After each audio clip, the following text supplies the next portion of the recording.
1888 жылы туылған Аманғали 10 баланың үлкені, өр мінезді, өте намысқой, батыр тұлғалы палуан, ал бәйгеге түссе өз үлесін жібермейтін ат бапкері. Оның күмістен жасаған және де көптеген әшекейлері күні бүгінге дейін жайықтың жағасындағы жеңгелердің, апалардың көне көзі болып есептеледі. Оның ақындық сазгерлік өнерімен қоса тазы жүгіртіп аң аулайтын сұрмергендігі тағы бар. Тоқ етерлігін айтқанда, қазақтың 8 қырлы бір сырлы жігіті. Аманғалидың әкесінің аты Кенже Ахмет. Осы өнерлердің көбі сол әкесінен жұққан деседі. Осы күнге дейін ағайындарының арасында ол туралы мынандай әңгіме бар.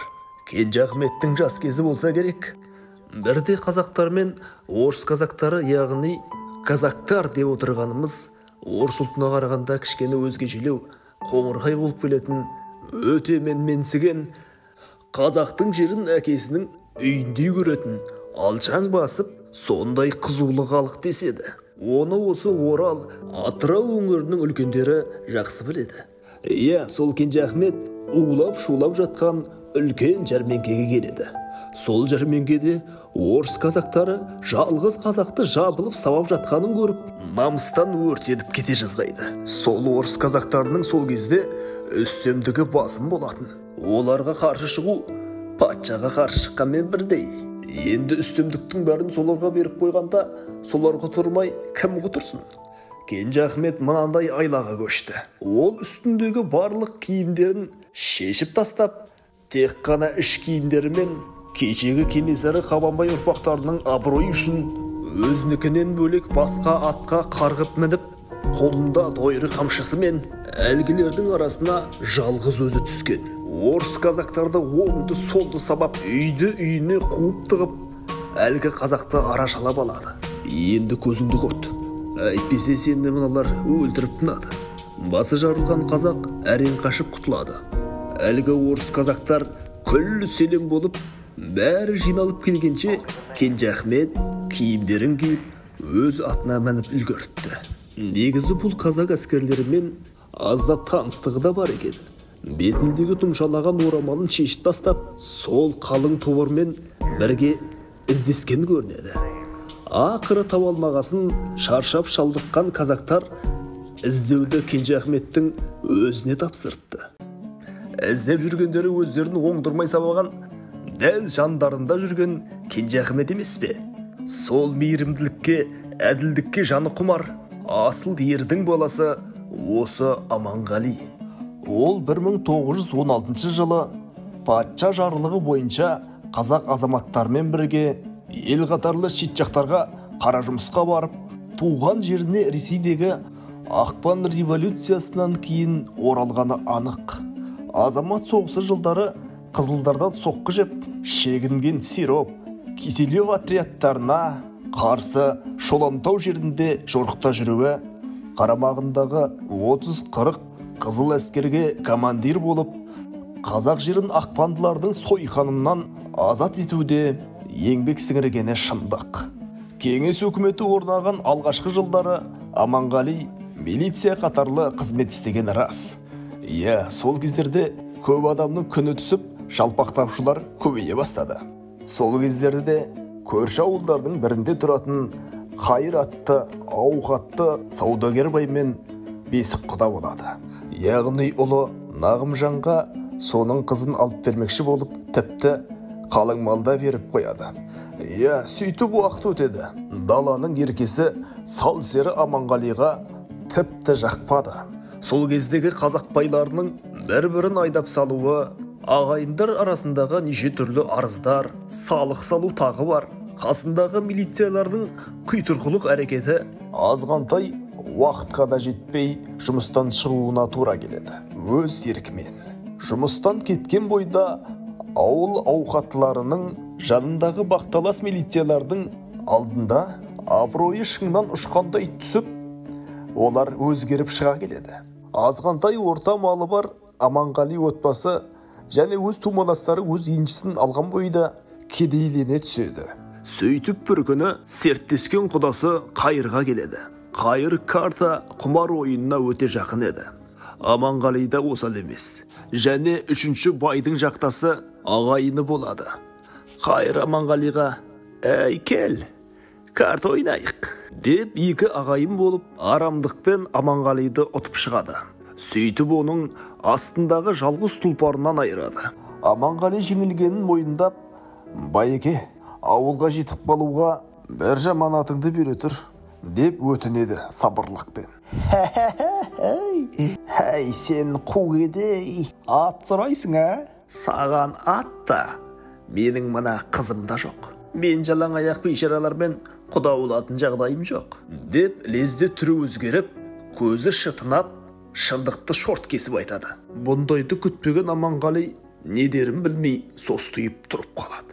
Көз алдында бұрынғы абыройы шені бар кезде құдасының: «Ей, құдеке, кел, қазақ құдаларын құдайындай сыйлаған, төр сенікі», деген сөздері елестеп, ал қазір 200-ді арамзаға айналып шыға келгені жанына қатты батты. Іс бұнымен бітпей, желдедіп масайраған Қайыр Аманғалидың жай сөйлегенін шарасыз ынжықтыққа балап: «Тағы ойнайым, егерде қарындасыңды берсең, қатын қалайықта», деп жанындағылары болып ду күлгенде, қытымыр сөздерге шыдап отқан Аманғали жалт қарағанда шошып кетіп, үндері өше қалды. Сөйтіп Аманғали ауылға оралды. Аз ғана уақыттан соң Қайырбайдың шынымен де қызын ұлы нағымға бермей, көрші ауылдағы милиция бастығына жасырын түрде бермекші болғанын Аманғали естіп қалады. Енді бұрын берген қалың малын қайтарып алайын десе, Қайырбай бермеймін деп шығады. Жағдайды інісі Мұханғалиға айтып, екеуі Қайырдың үйіне барады. Інісі: «Екі жақ құдандалы адамдарымыз ғой», деп Аманғалиді көндірмек болады. Өр мінезді Аманғали: «Құдық басындағы биені маған ертте, желді кес, қалған жылқыны айдап кетеміз», деп Қайырға естіртіп айтады. Қайыры болса жұмған аузын ашпастан өз үйінде сыртқа шығуға дәті жетпей қала береді. Аманғали өзінің малын ауылға айдаған кезде Қайырдың бірен-саран малы қосылып, оларды қоса айдап кетеді. Келесі күннен бастап Қайыр Бөкей губерниясына үсті-үстіне арызды қарша жаудырады. Сөйтіп бір топ милиция қару-жарақпен Аманғали үйіне барады. Ашуы әлі тарқамаған Аманғали олардың қаруын тартып алып қоя береді. Арада бір жеті өткен соң сот болып істейтін Жұмағали Жанғожин Қайырды өзіне шақырып: «Әу Қайыр, сені Аманғали шауып малыңда кетіпті ғой, маған неге келмей жүрсің?» деп ұрсады. Сөйтсе бұлар бәрі бірге карта ойнаған. Жұмағали мен Қайыр келісіп Аманғалиды қаралықпен ұтқан осылар болатын. Қайыр Жұмағалиға: «Мал алуының Аманғалидың негізі бар, өзімнен де бар. Үкіметте сол малды алады деп жатыр ғой. Сізге айтпай-ақ қояйын деп едім негізі», деп ақталады. Сен жұртқа жем болып жүре бересің бәне? Тез болысқа арыз жаз, көзін құртайық бұның». Сөйтіп өз басшылығына Жұмағали қатты апарып береді. Заңға бағынған Аманғали еш қарсылықсыз малды қайтарып береді. Артынан Аманғали өзге шақырылады, бірақ ол бармайды. Енді оны ұстауға милиция отряды шығады. Аманғали атсады, бірақ берілмейді.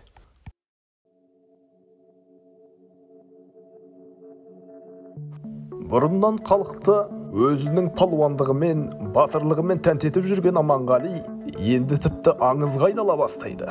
Үлкен өз басшылығы, соттар, патша губерниясы ерегесіп, өздерінің кім екенін көрсеткісі келіп, Аманғалиға түрлі айлалар жасайды. Бірақ дала заңына бағынған Аманғали ұстатпайды. Болған жайды түсініп Аманғали Жұмағали мен Қайыр ауылына барса, олар қорқып үйлеріне жоламай қояды.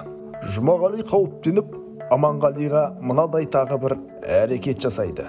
Желтоқсан айы болса керек, Жұмағали батырға хат жазады.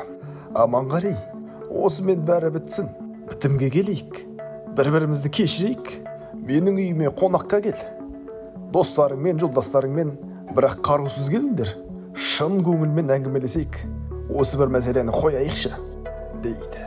Сөйтіп Аманғали жолдастармен ақылдаса келе қарулармен аттанады. Ауылға келе жатып ақбоз үйлерді көргенде ауыл шетіндегі молаға өздерінің барлық қаруларын жасырады. Ақбоз үйдің орта тұсына келгенде бір топ адам оларды күтіп тұрады. Жұмағали, ауылдың ақсақалдары да осы жерде. Барлығы қош келдіңіздер деп қарсы алып, қолтықтап түсіріп аттан. Бірақ ер тұрмандарды күтушілер сыпырып отқа жіберіп жатқан Аманғали байқап қалады. Дегеннен білмегенсіп ішке еніп кетеді. Шай ішеді, арқа-жарқа әңгіме айтып, мал сойылып, қазанда былқылдап жас ет қайнап жатады. Шай ішіп, жылы жұмсақ жеп болғаннан кейін Аманғали үй иесіне сыртқа шығып бой жасайық дейді. Сөйткенше болмай апыр-топыр басталып кетеді. Жан-жақтан қонақтарға тарпа басталады. Қонақтар да қарап қалмайды. Алысып жылысып жатқан кезде Аманғалиды достары бөгеп, Аманғали киіз үйдің керегесін көтеріп астынан сытылып шығып кетеді. Үйдегілер әбден шаршап, алыс-жұлысты тоқтатып қараса, араларында Аманғали жоқ. Жұмағали дереу қалған жігіттерді босатып жібереді. Сөйтіп Аманғалиды ұстап, үкімет орындарына тапсырмақ болған айла да іске аспай қалады. Енді Аманғали бой тасалап жүруге тура келеді. Ал келер жылы жазда Аманғали жайықтың бұғар бетіне шығып, адай правителі Тобаниязға жолғады. Тобанияз Маңғыстаудың ауқатты, білімді оқыған азаматы. Осы жерде Аманғали емін-еркін 2 ай жатады. Уездік милиция бұл кезде Аманғалидан мүлдем көз жазып қалады. Бірақ жер-жергітің жыларын, раңсыздарын жіберіп, қалайда ұстауды тапсырады. Осындай ұсыныс Тобаниязға да келіп түседі. Және бұл ұсынысты Аманғалиға Тобанияз айтып береді. Аманғали, сен өз еркіңмен беріл. Сен адам өлтірген жоқсың ғой? Бәрі кешірімі болар, деп жөн сілтейді. Солайша Аманғали кесірін тигізбей, ойланып өз келісімін береді. Тобанияз қатпен уездік милиция шақырады. Осылайша Аманғали қаруын Тобаниязға тапсырып, келген солдаттармен бірге үшке кетеді. Бірақ ол еш кешірімсіз қайыр. Жұмағали, Отарғали арыздары бойынша кінә тағылып 5 жылға сотталады. Түрмеде 6 ай жатып, жазғытұрым қасында Мұхамедберді тағы біреуі бар. Тас үйдің іргесін түнде шам жағуға берген керосинді қызыл тасқа күнде құйып, ерітіп тиіседі де қашып шығады. Жазықсыз шерлі Аманғали өзі жауласқан адамдарынан кек қайтару үшін ауылына келеді. Сосын ол қайырдың ауылын шауып, малын жарлы Жақыбайға таратып береді. Соңынан Жұмағалидың да ауылын тонап, малын қару-жараққа айырбастауға қарекет жасайды. Жылқыдан өрен жүйрік бір ат алдым, әбзелдеп күмісерді соған салдым. Құмында Бегайдардың құдай айдап, Жұмағали дұшпанымды ұстап алдым. Жауызды қолға түскен аяу бар ма?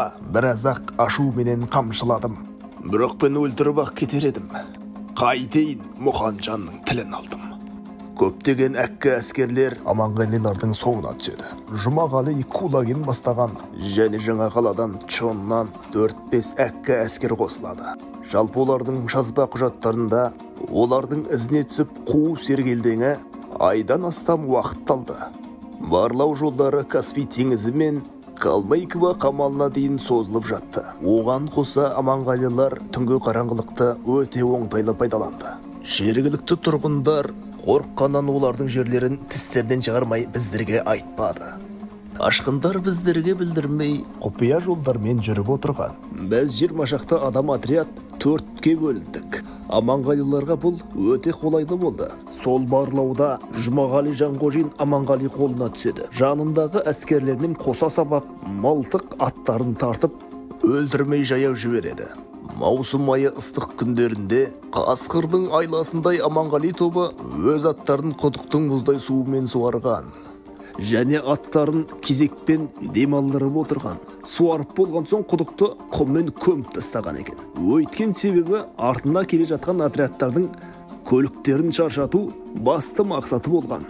Отряд қарақшылардың бір түйеге артылған азық-түлігін тауып алады. Сонымен олар осында осылардың шаруасы бітті деп ойлайды. Бірақ отряд тағы да қақпанға түседі. Азық-түлік киім-кешектің тізімін жасап жатқанда кезекпен демалып жатқан отрядтардың үстінен Аманғали тобы сау ете түседі. Сөйтіп бұлардың да қаруын алып, отряд әскерлері шаршап бітіп, әрі қарай іздеуге шыдамдары жетпей жер сипалап қалады. Сол айдауда жүргенде Адайдың құрмашымен асықта банда атанған Құныскереймен кездесті. Құныскерей екеуі Доссұрдың шайханасында бірге шай ішіп, мергендіктерін сынасқан дейді. Және сол дастарханда мен өзім көтерейін деп Аманғали Құныскерейге ақша төлейін бе, әлде суырып салма өлең айтып берейін бе деген екен. Құныскерейдің кішілігі болса керек. Аға, ай бір өлең дедіңізші. Сол сәтте Аманғали шай құйып жүрген екі қызға қарады. Асық Көшікбастың Гүлжан Сара қыздарының сұлулығында сөз жоқ. Аққу мойындары алманың сабағындай үзіліп кетейін деп тұр. Толған айдай көздерінің үстіндегі қара қастары қанат қаққан қарлығаштай әдемі. Ағылшын Кельвиннің өзі келіп, ай десе аузы, күн десе көзі бар апалы сіңілілі қас сұлу қыздарының қолынан шай ішеді екен. Қыз емес, құдды қор қызындай. Кеңшіл ойдың талай жігіттері антық болған екен. Аманғали табан астында былай деді. Доссұрда шай құяды Гүлжан Сара, Гүлжандай бола бермес жұрттың бәрі. Жігіттің еш арманы болмас еді, Сарадай бола берсе алған жара. Деген өлеңі ауыздан ауызға тарап, халық арасында жиі айтылатын ән болды. Бірақ та үкімет халық жауының әні айтылмасын деп, бұл өлеңге тыйым салынды. Сондықтан бұл ән халық әні болып кетті. Осы әнді халыққа сақтап жеткізген атақты Ғарифолла Құрманғалиев. Затаев жинаған қазақтың мың әнінде осы Аманғали атамыздың бұдан бөлек екі әні бар. Аманғали тарихы және оның өлеңдері жай айтыла салатын әңгіме емес. Терең ойлы, кең көлемдегі том-том кітаптар. Аманғали баласы Нағым мен Мұқсинаға арнаған 1927 жылғы өлеңінде былай дейді. Қақпанды қатты жерге құралмадым, тар жерге аттың басын бұралмадым. Нарынның адыра қалғыр тар қанауы, Нағымжан балалықпен шығалмадың. Әуелі мергендікпен бір түлкі аттым, түбі жоқ терең ойға неге баттым. Баламыз қазынаға өткеннен соң, дініме бір кеселдік шылым тарттым. Ақ бозат жау көрмеген елредай, Мұқсина өзімізге серегедай. Шырқырап Нағым аттан құлағанда, алам деп екі айналып келіп едай. Шоқытып шауып шықтым ақшағылға, қалампыр талшын түйдім ақшалыға. Біздерге бұл дүнияда балағайда, қиямет қосыларымыз мақшарында деп опынады. Осындай қуғындардың бірінде баласы Нағымжан қолға түседі. Кішкентайынан денелі, ірі болатын. Мұқсина екі рет көтеріп алалмағанға қарағанда соны айқындайды. Иә, жалпы Аманғалиді ұстауға Шкок бастаған отрядтың өзі әуре сарсаңға түсіп, НКВД өкілдерін талай сан соқтырып кетеді. Аманғалидың айлакерлігінде дүркіреген криминалистердің өзі таң қалады. Таңғы сағат 8-дердің шамасы. Аманғали мен Тайыр аттарын жайылымға қойып, аздап көзіліп алайын деп демалып жатқан болатын. Теңіз ауданы Бөкей уезі, Есіркеп Құлмановтың ауылы. Аманғали орналасқан тобының жерінде шағын сарай секілді үй және өздеріне ыңғайлы болу үшін пішеннен қорған жасалған. Кенет сатырлаған оқтың дауысы бүкіл жер жаһанды дүрліктіріп жіберді. Алаңсыз жатқан жігіттер тіпті қаруларын алуға үлгере алмай қалды.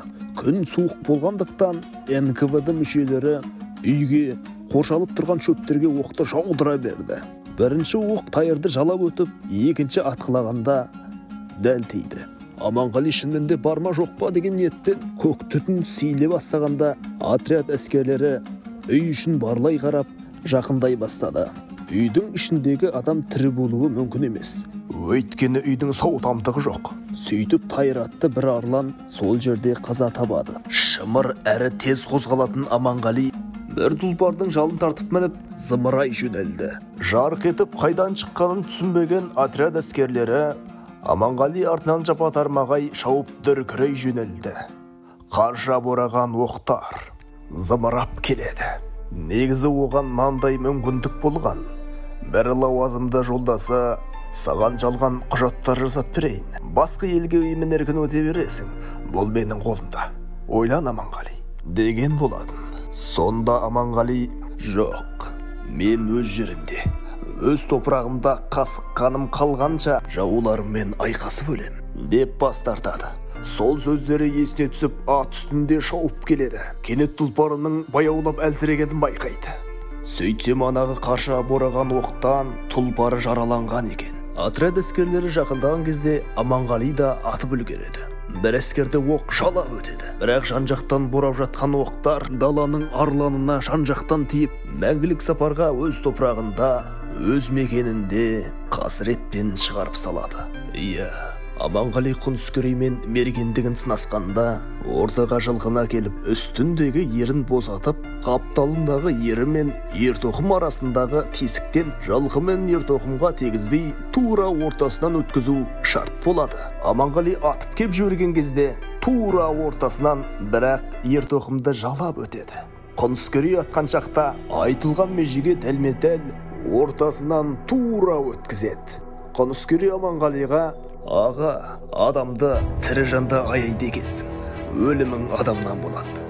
Ешкімді аямау керек. Арландар заңы осылай, деген екен.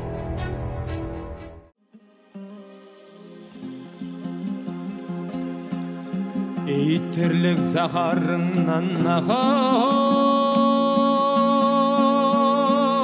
мағанда япырай біткеніме жаманға ми. Заманам ақыр заман болған шақтай мен едім банда танғаны. Аманғали, мен едім банда танған Аманғали.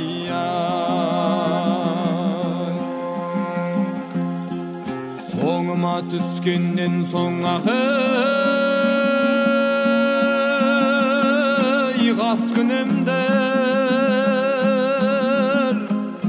талайлара той салып асты дендер. Алайда ұрпағым-ай Аманғали, заң емес залымдардан қашты деңдер. Заң емес залымдардан қашты деңдер.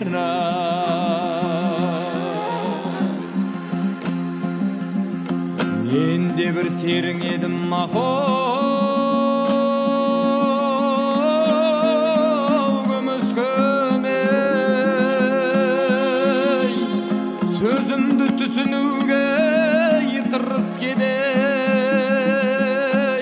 Неліктен Аманғали нарында жүр, неліктен тай сойғанда Құныскерей жүрміз ғой дым істемей, түк істемей.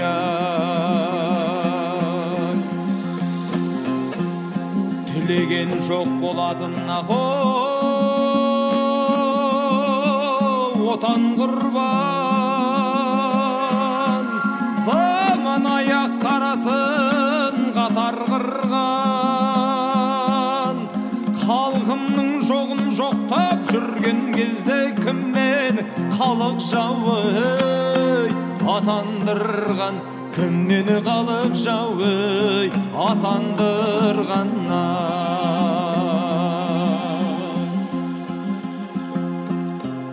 Заманам заман емес айхей персіңге,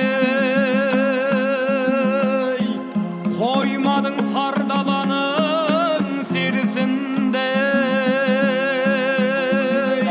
Япырау қазақ деген елебік қой, бірерге жүрмей мекені ел ішіндей. Бірерге жүрмей мекен ел ішіндей. Бірерге жүрмей мекен жүрмеймеген ел ішінде